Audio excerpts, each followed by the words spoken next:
Thanks so much, Summer. This is Taylor. And just as Summer was saying, great managers break all the rules of conventional wisdom. Each person is motivated differently and they have their own way of thinking. So when managers are looking for people to hire, they need to select for talent. And what is talent, you might ask? A lot of people think talent is being the best basketball player or being the #1 selling author. But as the author talks about here, it's in fact not. So typically we associate talent with celebrated excellence. You think about the best of the best. However, on page 73, he says, talent is a reoccurring thought, feeling, or behavior that can be productively applied. So the key to excellent performance is finding this match between your talent and your role. And we've talked about role a lot, how you need to accept your role, figure out what your role is, accept your role, and then match your talent to your role. So on page 76, he talks about how you cannot teach talent. And the conventional manager usually will pick an employee based on one of 3 different things. So the first one is experience makes the difference. Second one is brain power makes a difference. And the third one is willpower makes a difference. So they have their favorite one of those and they go based off of that. Well, that doesn't give you much range at all. And nowadays we need that range. And range of experience, brain power, and willpower is essential to running a successful business. And all of those things come from this repeated behavior. You might not be amazing at all 3 of them, but you should have a little bit of both. You should have some leeway. So training is so important. And businesses that operate on prioritizing training are the ones that are successful. So just as an example, a job that I applied for, I went into the interview and they spoke highly about how they don't expect you to know everything right off the bat. They don't even expect you to know the first or second thing. They just want you to be hardworking and have that grit so that they will train you and you will work hard to be the top, to get to the top. And that's going to take time, and they talked about that, and they were very accepting of that. So training is huge, and you should be able to take your employees and train them how you want to, and they should be able to have that range to adjust. So in the book, they had a great example of these astronauts that went up into space and how they had this range in performance. And they talked about how 2 of them were textbook definition astronauts, 2 of them were heroes, and 2 of them were mediocre astronauts. And they were all similar in many ways with their talents of being an astronaut. They all knew the basics, they all knew what to do when. However, the way they reacted to certain stimuli was what was different. They behaved very differently. There's so many things that can go wrong in space, and they did go wrong, and they all reacted differently to it. And that is what separated them into a hero, mediocre, or textbook definition. So this comes from a filter. And a filter is a characteristic way of responding to the world around you. Everybody responds to everything differently. They might be very similar in background, experience.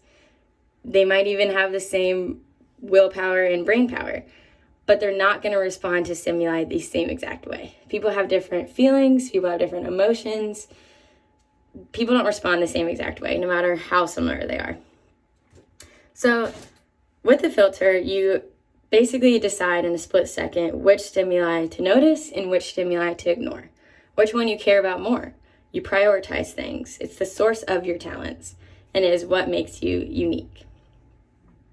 So I'm going to do a little class activity, and I'm going to call on a student to participate.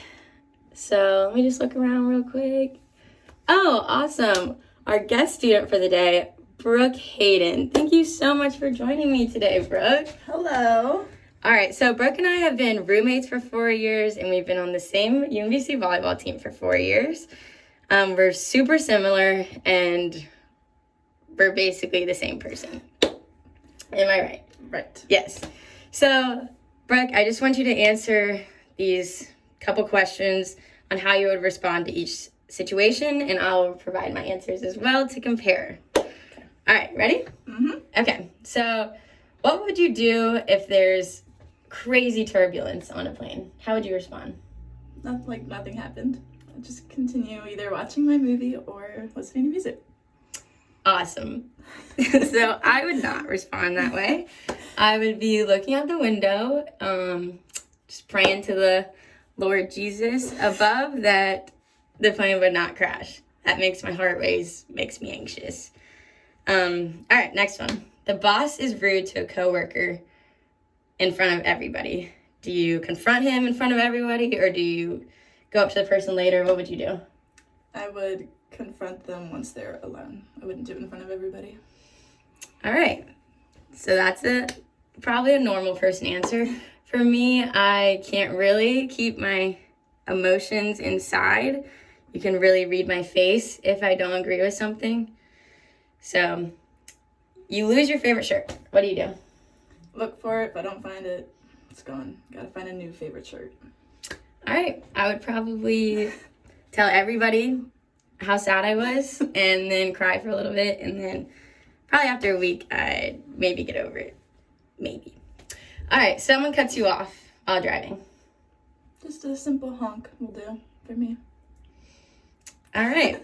So I would lay on my horn and probably say a few words that are not very nice, because why would you cut me off? I can't get over it. That's just not nice. Unless they say sorry, then I'll forgive them. All right, you lose a volleyball game. How do you react? I don't speak for hours after. All right. I go on rants, okay? I had to talk about it.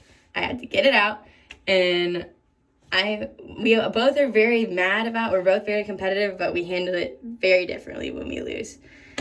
So our coach asked for a volunteer to make a video promoting our team.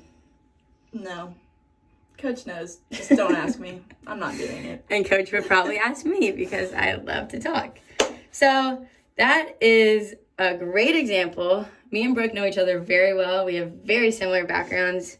It's almost the same exact taste in food. We even have the same prom dress. Our humor, we say the same words at the same time all the time. But we react to situations very differently. So with that being said, we both perform on the court. We both work toward our goal of winning, and we're super competitive. We have that same goal, even though we react to things differently.